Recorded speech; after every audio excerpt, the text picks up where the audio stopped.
ഹമോ and jewellery. നമ്മുടെ എല്ലാ items അവിടെ പോയി നമുക്കൊന്ന് കണ്ട് കേട്ടൊക്കെ പോരാം. എന്തെല്ലാം സാധനങ്ങളാണ് ഇവിടെ ഉള്ളതെന്ന് നോക്കി. നൂല് കൊണ്ടുണ്ടാക്കിയിരിക്കുന്നത് ഒത്തിരി ഐറ്റംസ് ഉണ്ട്.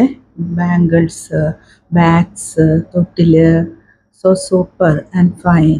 Let us see.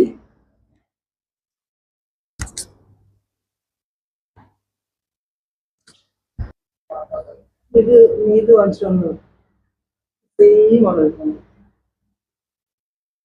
അലമാരി തൂക്കിയിട്ടുണ്ട്. ഇതെല്ലാം ഇവർ തന്നെ ചെയ്ത് എടുക്കുന്ന നൈലോൺ ത്രെഡ് വെച്ച് ചെയ്യുന്ന ഓരോ ഐറ്റംസ് ഇവിടെ നമുക്ക് കാണാൻ കഴിയുന്നത്.